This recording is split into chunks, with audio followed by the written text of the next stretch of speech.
Mhm.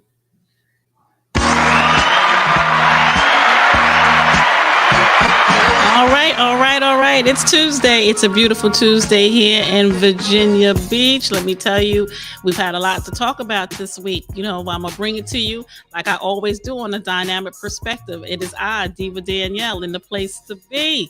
I should have been a rapper when I was coming up, but I said, now, I will give you 5 minutes on the stage and then I'd be tired. So this is probably the best thing I'm going to get to ever being on the stage. But, I have a lot of fun.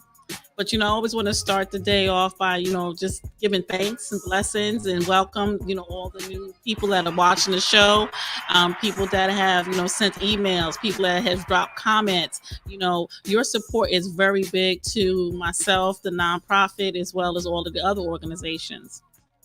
Before I get started today, I want to definitely let everyone know that the Dynamic Divas and myself are so saddened by the news of the tragic loss of those three young men at the University of Virginia. No one wants to see such a horrific tragedy, such as the one that occurred. So now I'm only praying for the individuals that lost their loved ones, but I'm also praying for the individual who is now allegedly the perpetrator of that. That we try to find some healing and peace within ourselves. Our nation is now overcome with not just gun violence, but just youth violence. And I think we lost the energy of loving humanity and just giving blessings to all that we have. So our condolences to those individuals affected. May that your family find strength and peace during the time of your grievance, and that you know that there's a community out there that loves and supports you all. So I wanted to start off with that. I also wanted to talk about what's going on now. We have elections are over. Our voices have been heard. So I hope everyone got out there and rocked the vote, like I said the week before, because your vote matters. You have to be able to voice your opinion, know your political candidates, and take a stand on the matters that personally affects your life. But if you do not vote, please do not criticize. The best time to exercise your sound is to get out there to those polls and vote. I just heard not too long ago, big up to Norfolk State University to behold the green and gold out here. Big up that you guys now have the first female drum major. I think her name is Miss Jackson. So when you talk about women empowerment, baby, I'm gonna tell you, go on, lead that baby, do that strut. Let them know what you're working with when you come out there in the green and gold. Behold to Norfolk State, one of the HBCUs out here in Virginia. Please do what you do by cultivating and educating the minds. This show, you guys, is going to be probably the most anticipated show for me for two reasons. First, I am talking to an individual who has inspired young ladies to now think of non traditional industries, learning skills that are so predetermined to be male orientated type of backgrounds and industries. She is killing it. She's coming through and she's letting you know girl power all day. So this particular guest has also a background in being a marathon runner, and I understand that she just got notified she's going to be running in the 2023 marathon, I believe, in Tokyo. So you guys gonna have to catch up with as well too, because she be bringing it. When we talk about just the boutique of all that she's brought education, she's assisted with funding, she's given curriculum, but most importantly she's given a way to empower young ladies to see themselves outside of the norm. Right now with social media and the things that we're hearing in the world today of what the expectation is of what women are supposed to be, what young ladies are supposed to act and look like. This guest coming up is going to be like, I can still be cute, baby, but I can also swing that hammer, let me tell you. So she is right now in the process of doing some welding. Yes, did you hear me? She is Megan and Tiggin, baby. She's welding, okay? And in the process of doing that, and we're gonna bring her in. But let me give you a little background. So she's a spitfire. I mean, I'm gonna tell you, rapid fire. That's what we're gonna call a rapid fire tonight. Ball of energy. She envisions change, and change that comes from the inside outward, which is so important in the world today. She's also about the trades. You know, she respects what the trades bring to building the foundation of this nation and abroad. So looking for equal representation for women to sit at those tables to assist with skilled trade labor. Her background, just by using this phrase, will best say it before I introduce her. She built this city. Okay, so you guys put your hands together and welcome the most incredible, fabulous, inspirational, motivational person that I have met, and I'm so honored to have on the show tonight, Miss Demi Knight Clark. You guys,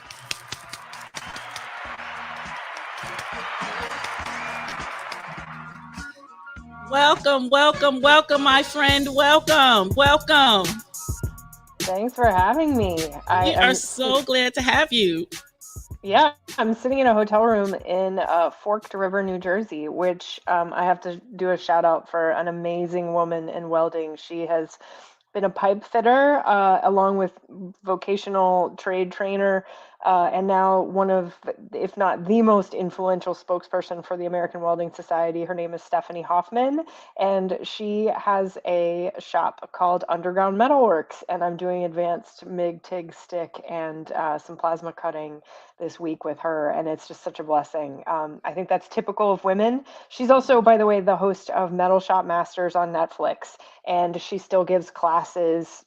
Just go to her website, undergroundmetalworks.com, and she gives classes every month, and she loves to be the instructor. She does have some other instructors, but it's just so typical of women in the trades. We're always giving back to each other and just want to give somebody else a leg up. So Thank she's you, thank you, thank feeding you, into me thank this you. week.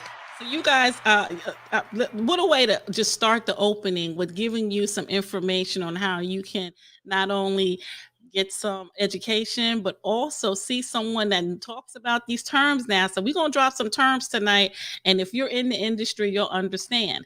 But or if there are any questions tonight, please drop your questions, because this is a time to start a conversation, to understand that, you know, women get out there and we get it done. I mean, there's no question about it. So let me start with this question. You know, they refer to you as Spitfire. Has that always been something you've grown up with? Like when you were younger, were you the one that was outside putting things together, taking things apart? You know, kind of roll with us. Tell us what the story was. Yeah, it's interesting. I always tell people that my grandma wore combat boots. She was one of the first female Marines in World War II, and now honored at Arlington National Cemetery at the Women's Marine Corps Memorial. And never understood as a kid of the 80s, I'm 45, so I'm self-identifying, what the effect her generation had on me, those Rosie, the Riveters, basically, women of industry when the men were off at war, and they had to give that back. Oh, I don't know if many people know this, but 400,000 plus women left the house during 1940 to 45, put on overalls, metal lunch pail in hand, and went to formerly male populated jobs, and most of them dangerous. Not all welding, but construction, trades, all the things. And they had such autonomy, and they gave that back in to take care of the families in the 50s once the men came home. And so growing up, I always had her influence around me. And she was absolutely crazy. I get my red hair from her. Mine's out of a bottle. Hers was not. And I just think I always had this kind of crazy female energy around me. And then I was a child of the military. My dad was a West Pointer. I was born at West Point. My brother, I was raised with a brother. I had no sisters. And not that that should matter, right? But in the 80s, it mattered a little more. I was a child of Title IX. I was the only girl on my sports teams, until I got into high school, middle school and high school. And yeah, I loved to be the shop kid instead of the one kind of, I mean, did I have Barbies? Sure. Did I have stuff that is girly? For sure. But I think I gravitated towards the stuff that was outdoors, sports, just getting my hands dirty. But I credit that to my dad, who was an Army Ranger, and he just literally was like, I wasn't a gender to him. He didn't say you wear a tutu and your brother, gets to go build Pinewood Derby cars for Boy Scouts in the garage. It was both of us did it all. So I didn't realize how unique that was until I got older and really into my career in construction when I was 23. And I went into production home building, and I was literally the only woman on a job site and the only woman in the room once I got into management. And I was like, okay, this is cool. At first it was like guys were always my friends, and that was what was the norm for me. But then as I got older and it got harder to get amplified, and really Right, get my voice heard when I had really good ideas, I started to say, okay, this isn't fun anymore. And plus this isn't how it should be, right? So right, yeah, I like to say I wasn't lucky. I just maybe I was chosen, because of my energy. It's like I think this season of my life I'm supposed to be really taking that out hard to the world and being direct. I used to be really, really nice about it. And not that I'm not nice anymore, but I will call people out. If you don't have women on your board, if you don't have women of color on your board, it's not all. I identify as white, but that's one lived experience. So I don't want to just see white women in the room. That's only some progress. We need to see right. every face in the room. LGBTQ plus, what I call women plus. There's so many different faces that we don't necessarily see in the trades that I look at as opportunity. It's not bashing the industry. It's we're starting to do better, so now do even better. Right. You hit on so many different things, and yes, being in a male-dominated industry, we are often seen as someone that just do this, be quiet, and stay in your place. We're not amplified at all. They don't see our value in us until we really start getting out there and showing our worth. A lot of manufacturing industries, large manufacturing industries, should really diversify because the trades are growing, our skill set is increasing. We're bringing, I call it finishing touches to a lot of the things because we can think outside of the box. And when you go back to the war times, it was the women that really thought outside of the box, that kept supplying the demand that was needed for those items to keep the family going, as well as to make sure that those that was on the war front were taken care as well too. So those are a lot of different topics that a lot of manufacturing companies don't really give that education to women because you don't seek out women. When you think about it, in the manufacturing industry, it's always been the boardroom being full of men. And we bring the coffee. I don't want to bring the coffee now. I want to bring the blueprints, and I want to talk about what the specifications are going on, and when we expect this to be built, and how we're going to be built, and if it's going to be by America. And all these different things that we should be included in for these conversations. So I love the fact that your energy, it is what it is, and that you had a strong foundation, from your grandma. So, big ups to grandma. She held it down, and now she made this beautiful granddaughter who is now, continually forward with it. So, hey, all praise to her. So now tell us a Yeah. little bit about tell us about She Built This. Like, you were sitting down and you just said, this is, I want to come up with this. What was the spark, less than a word, and to get you going? Yeah. So, for those who don't know, I was the founder, or am the founder of She Built This City. I rolled off the board about a year ago. I wanted to get out of the way because I have a tendency to be a big voice, and I also have some kooky ideas. And it has an amazing executive director and team, and I'm very proud of everything that they do. I started it in 2019, right as we were going into a pandemic. I was really passionate about saying, I've talked about this for years. I was the only woman in the room in production home building. So everything from throwing the hammer and doing a stint as a superintendent all the way to running, being the right hand to the regional president in the North. So I saw a lot of different lenses and vantage points of the business, and I got to run things, which I got the operational experience that was very unique. My company was 7,000 women, or excuse me, 7,000 people, and only 7 women were in leadership. So they have since very much diversified, and I'm quite proud of that. About 4 or 5 years later, but on the road, like a lot of companies are. But I just was kind of like, why am I waiting any longer? I'm 42 years old. I keep talking about it. What's my legacy? I have two daughters who are now 18, almost 19, and almost 17, coming up here first of the year. And what was my impact? I was continually trying to help women, but I wasn't helping enough. I was mentoring maybe 10 a year, and I just didn't feel like the impact was necessarily there to the scale of what I really wanted to do. So I was in business school, did that a little bit later in life because I was on the job and I never felt like I could leave the seat because I was leaving the seat for a woman to go to get an MBA or get any kind of advanced training in Mhm. business school. And my classmates were like, go for it. What are you waiting for? You need to be a little more fearless. So I just cooked it up in December of 2019 and filed my 501c3 paperwork, and then She Built the City was born. And yes, the song "We Built the City" was the impetus for the name. And I always thought of sparks. I don't I've just been a chief spark igniter for most of my job titles. Mhm. And yeah, so it started from there, and it was to empower more women and girls in trades in two different arenas. So the women to get more into true trades like electrical, plumbing on board. And then for girls, just to start that hands on, like I got in the garage at age 10 and 12, building Pinewood Derby cars, that not every girl gets. And quite frankly, what we found very quickly was not every kid gets. So it's really gender non-specific. Okay. They're on, I can't pick up my phone because I'm on it right now, but I would Mhm. hold it up and show it to you. Like, I know my kids, and most kids are on a phone. They're not on using their hands and doing a lot of hand um, creating with their hands and making in maker spaces unless we make them do it. So Right. yeah, I was like, we need to have more of this. We need to give that opportunity. So these girls, and really, again, I say all kids at this point, but girls, just to make the delta go away of Mhm. 10% women in construction. The opportunity is just, we need so many bodies, we need so many humans, that it would help to also have more women involved.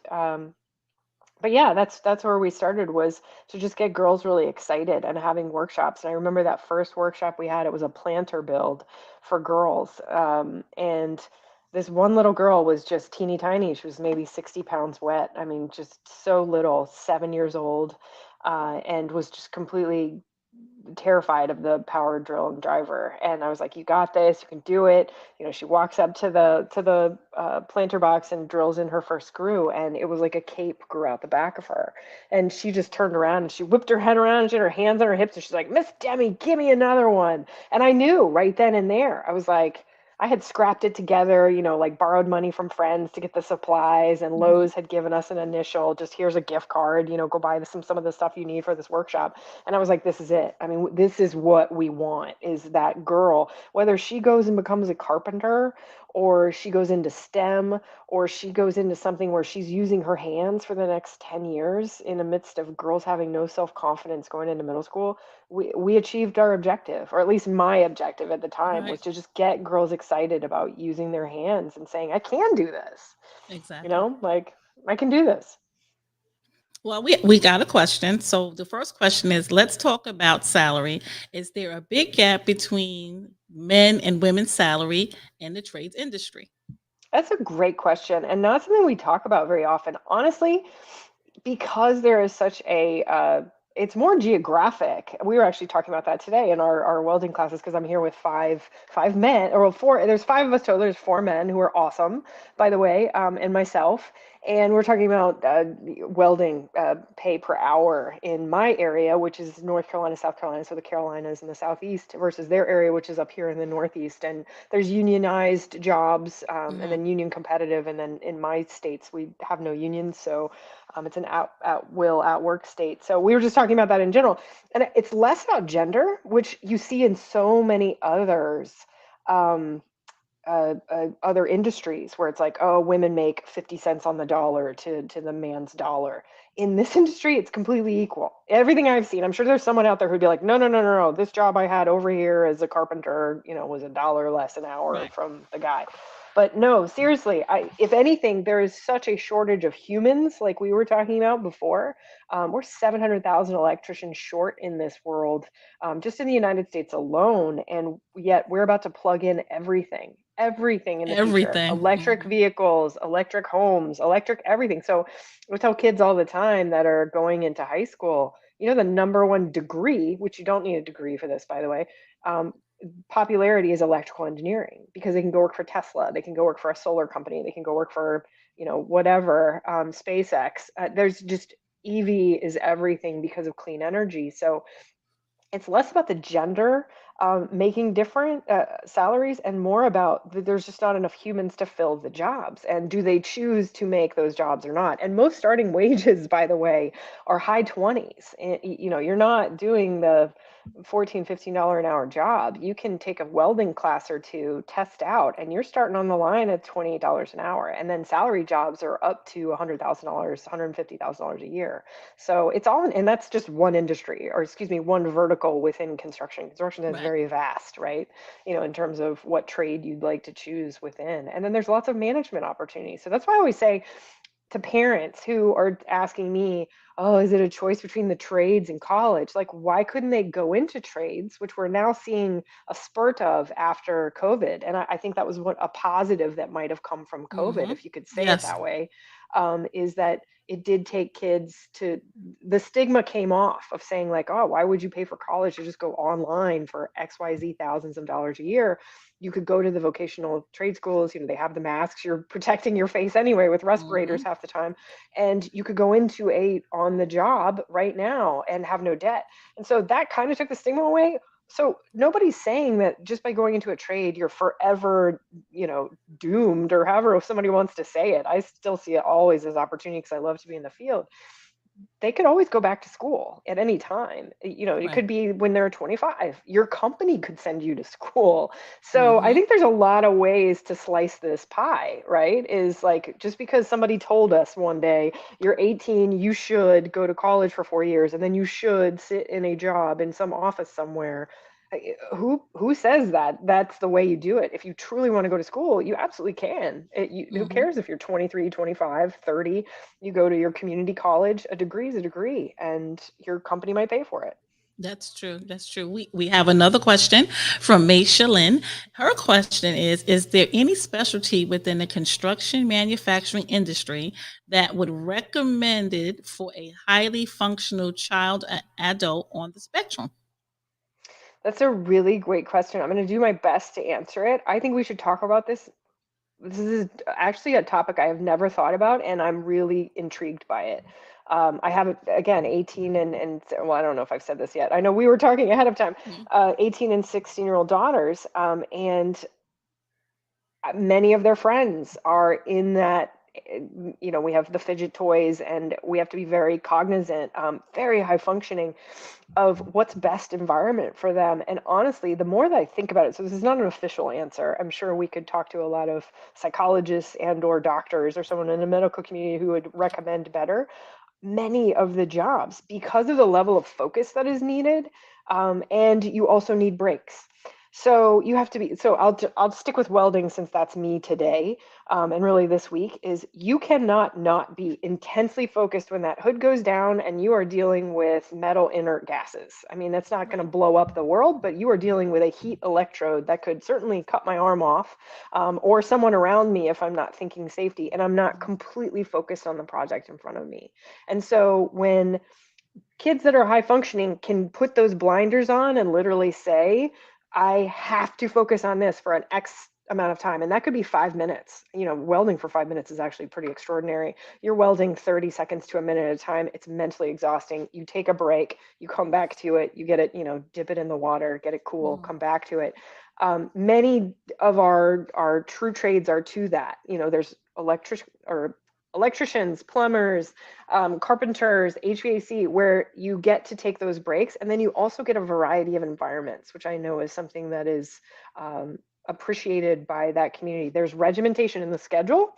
Yes. There's opportunity for intense focus for specific points of time, but then there's breaks times as well. So I think that's it. I'd love to explore that more myself, and I need to, just because there's so many of that next generation that are coming with that concern. And really, I think all of us, to a certain extent, I think it's just challenging this norm of is it healthy for any of us to sit in an office desk? We saw that in COVID for anybody that had to work from home and could not go into an office. Like, And is could that not go really into office and healthy? have that interaction. You're Yeah, right. to just sit there and keyboard cat in Mhm. a seat like this, not really move, or like Wally, that movie, and then not interact, right? It Mhm. changes the way your socialization is, and then there's depressive tendencies. So being out in the field, being in charge of your own schedule, but you have to interact with a team. I think a lot of our environments bode really well for that type of individual.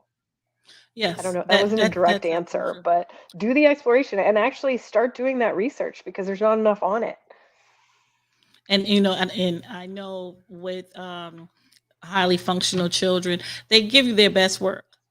Right. And when the work is Incredible done, detail. they're credible. Yes, it's something that is not taken away from anybody else, but you look forward to the end product because it is something that we know it's going to be exactly to the specifications or whatever it is that we have asked them to handle. So I do appreciate that, but that is a conversation that needs to come up in funding as well too, so that we can have these opportunities presented and be something that can also take that area and bring that light to students that are not college bound but can be very high functional in a manufacturing or construction industry.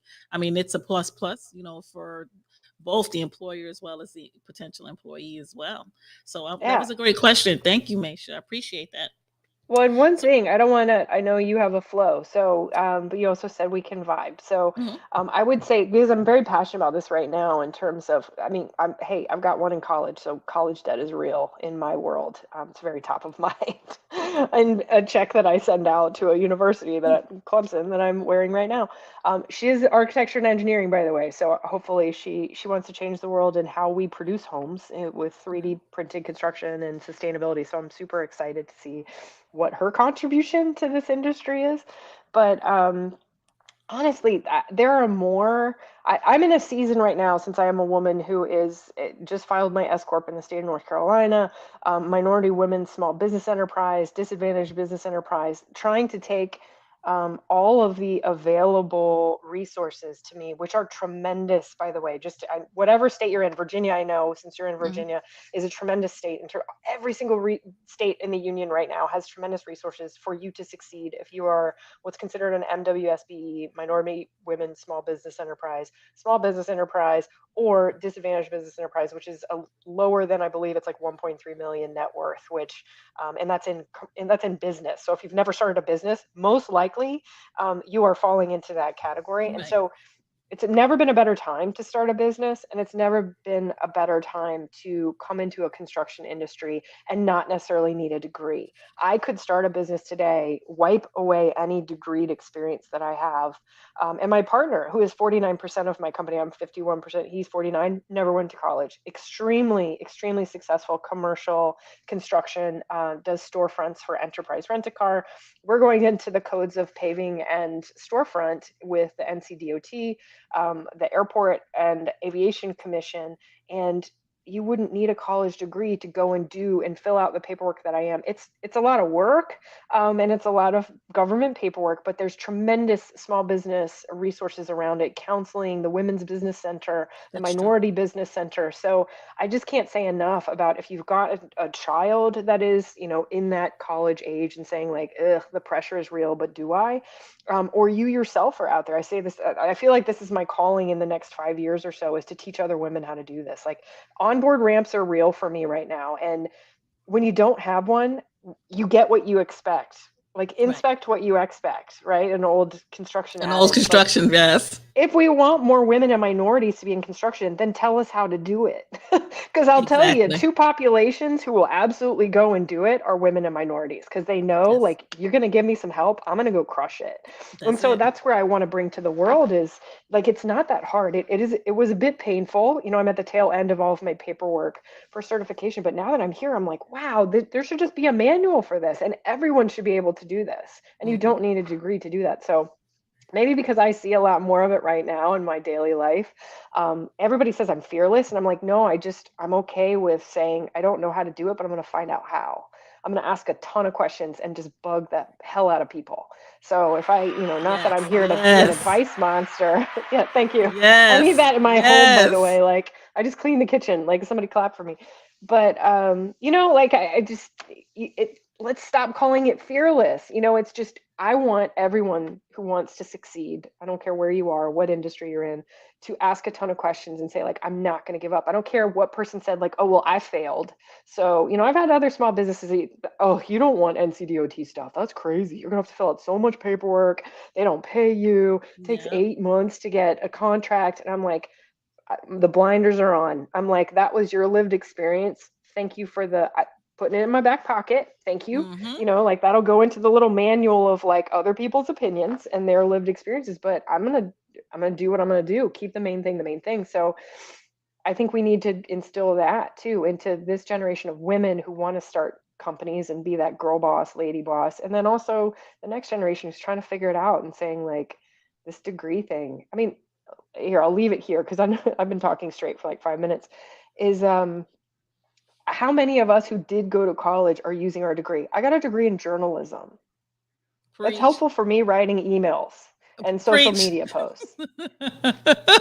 Tell me, I But I like got a that, girl. You degree. better go ahead. Yes, you're absolutely So, right. you know what I You're mean? So, absolutely I'd right. love to know the percentage, minus like doctors or, like someone who's very Right. specialty, or my daughter who'll be an architect. She has to get stamp, Mm. and an advanced degree to do that. But beyond that, like just to go to college to say we got a degree so we could get a job, I just think that's bonkers. I mean, Yeah. absolutely I mean, bonkers. and when you think about it, you get this degree, you're already in debt, right? So then now you're trying to get the Yeah, job to pay off the debt because you got the right, degree. right. It's like, okay, seriously, can we figure out the math another type of way to make Yeah, it and work? then you might And not like the job. I mean, what is it, the math that they say? I know in my lifetime of what, 25 years in a career, I've had 8 jobs, maybe 8 jobs, which is small. Now they're saying 5 years on average, and that's long well, to be in a yeah, career. So Gen Z is like changing the whole game on us, of saying like if I'm not happy culturally or if I'm not happy mental health, then I'm out. I'm out. They'll Yeah. stay a year and they'll be gone. So who knows? Like to ask them in 20 years, like, are you using your degree or are you in a completely different industry? I bet you it's going to be a high percentage who aren't even Oh in that yeah, industry. with no question, with no question. Um, so tell us about now the Spark Building Group. I mean, you're there. I mean, it's done. It's I'm like there. the T is crossed, the I is ink. Like you're done. Like I want to know Yeah. all about it, how people can get involved with it, where we can find you. Because the closest thing that I have ever done to any building, and was honored to do so, was Habitat for Humanity, actually getting out there and assisting this house being built, not only because of what it meant to the homeowner and her changing her life with this house, but seeing how you put this together. Like we put in windows, we put down the floor. I mean, it was the best experience ever. Okay, I used the saw for the first time. I have a one Miss Maisha Lynn. She was with us as well too, and just having the saw come down, you feel that. Oh my God, I did it! So I know exactly what you mean with the young lady when she did the power drill, putting the window in and actually casing the window. And knowing like, oh wow, I put this window in. It's not gonna fall out. This window's really good. Assisting with the deck. It was just so much fun. But it was it was it was it was so refreshing. It was energetic. It was like the high fives of all the women that were out there, and it, Yeah. it brought like a community of everyone was the like mindedness, and everyone was like of the same, like we did this. We went back to work the next day like, hey, check us out. We did this. Like we built the house. Just to feel that level of accomplishment. So I'm nowhere near you, but look, that hour was good for me. Okay, but I know I'm nowhere near you, but I think I did something. Hey, it's not a race, and it's certainly, there's no yardstick. It's all, I look at all of this as a very individual level, just like Ava, that little girl who with the cape growing out of her with that planter box. I mean, who knows what she's done with the planter box? I hope she still has it. Or Right. you in that hour. It's the spark happened, right? Or the Mhm. light bulb ignited. And so that's what we need is, in a time when we talk about mental health so much, I look at this as like, It is cathartic. For me to go and put a welding hood down, it's like yoga for me because I don't have my phone. I can't have a phone near me. Right. I could die if I'm sitting there multitasking and trying to Hmm. weld and, Right. have my phone on me and do 100 things and pay a quarter of attention to what I should be paying attention to, which is half of our lives, right? Right. Is all of these jobs require 100% attention, and then they also have a tangible product at the end of it. And I hear just what you said from an hour, I hear so many times over of like spending a day with a habitat or a rebuilding together in a city, or working on something with Boy Scouts or Girl Scouts, or just in the field, or fixing a toilet, or hanging drapes. How many people don't know how to hang their own drapes anymore? Because who has a Hmm. drill? I mean, really, who has a drill? We have like Thumbtack and apps and like TaskRabbit, which is cool. I mean, that's great that we've found ways to broker things we don't know how to do. But at the same time, there's such empowerment in learning how to do those things, Hmm. whether you make money at it or not. So if that changes your own mental health and that helps you be better for wellness, like maybe I should just call construction a wellness company Okay. because it really is helpful for your own wellness. So I every time I talk to someone, I get a new idea, by the way. So this is great because I love construction and the trades because of this. There's so many different benefits that it has, but then also I've yet to see, maybe minus health, if you're not taking care of yourself, it is a Right. very physical thing to do. And then also you have to take care of your protections. I mean, I have respirators for when I'm in places that have lead and things of that nature. So you got to take more than the average precaution so that you Yes. can stay healthy. But really, the positives are endless in terms of how it makes you feel, how you're exhausted at the end of the day, but then you can wake up and do it again the next day and be like, it's going to be totally different. Exactly. Um, Exactly. so for me, in terms of my business plan, just talking to you, I'm like, oh, I just got another idea. But really, for Spark Building Group, I wanted it to be a platform. So the paving and me, I'm going first. I think leaders go first and eat last. That was Simon Sinek with the book, Hmm. Leaders Eat Last. We've never read it. It's amazing. Whether you manage people or not, it's just good for mental ethics. For me, it starts with I needed to go first and be a woman in construction who was 51% ownership. I'm trying to figure this out. I'm taking resources from the government, from my city, from small business and entrepreneurship classes, and people in the industry who want to help so that I can say, I'll tell you if it's good resources or not, or Right. if they need help. I've been in industry for long enough that I could tell you, like, if I can't succeed, then the average human is going to have a hard time here. Meaning, I've just done this for a long time. So I'm just doing it in a new side of the business. So if some woman comes up to me and says, I don't have any experience in construction, where do I start? I want to start. I want to make sure those resources are there. So I'm going first. That's number one. So my commercial construction company. I'm taking my commercial GC exam December 15th, so good Okay. luck on that one. And we're going after contracts that are in the 300 to $700,000 range a piece, to see what 2023 looks like. So I'm in the heavy certification stage right now for SBA 8A and NC Hub, which is historically underutilized businesses. Virginia has much the same. Yes. Um, to MWSBE, all the things that will help you get some resources, and again, a leg up when there's only 10% of me at the table as a woman, as a business owner in construction, and especially in government contracting and state contracting. So that's number one, is that company. Okay. So if anybody has bids, we're also a second tier. So if you get into prime contractors, so primes are JE Duns, the Turners, big ones that you see on the sides of building skyscrapers Hmm. and vertical construction, huge projects. Um, will be a second tier to that. So I'm a subcontractor doing bids when they get a huge award. Like for us in Charlotte, it's the Spectrum Center. We're doing a huge Okay. $250 million renovation. Many subcontractors are needed. And this is why I say, boy, do we need small businesses right now. So if somebody has a paving company, they have a dump, they want to say, hey, I know nothing, but I see that dumpsters like are hard to get. Start a dumpster company. Do you know how much money is in dumpsters right now? You have to have Hmm. zero construction experience. People are flipping houses. There's commercial construction. There's residential. There's so many business opportunities within that ecosystem of one bid from the Spectrum Center that you could do a whole. Many businesses are created just off of one bid for $50 Okay. million. So Wow. I'm going first in that arena. And then there's other pieces to it where I'm really passionate about the consulting that I can do for women and for anyone who wants to step in during Infrastructure Jobs and Trades Act money, which is the next foreseeable future. It is absolutely protected money for the next 2 years in this administration. Lots of money to be had there. And so again, I want to help create that onboard ramp and help women succeed and other disadvantaged businesses succeed.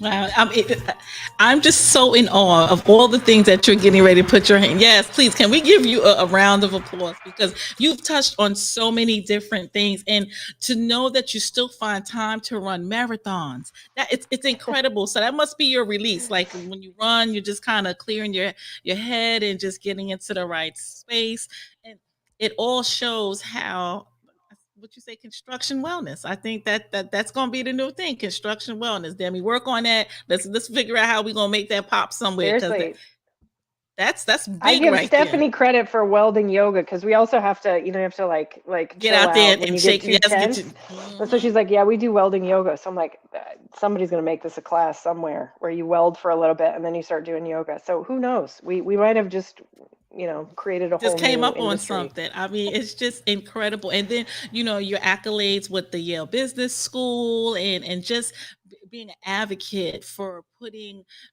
youth, especially young ladies, in the right place and in the right arenas.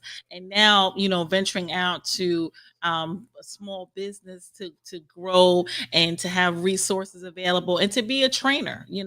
And I would definitely say you are definitely a leader in many aspects of what it comes to construction and where you want to be, and even how you influencing your daughter who's going in for electrical and engineering. All these things are come from grandma has definitely like left the foundation for the women of the family. So again, I applaud and celebrate grandma for sure.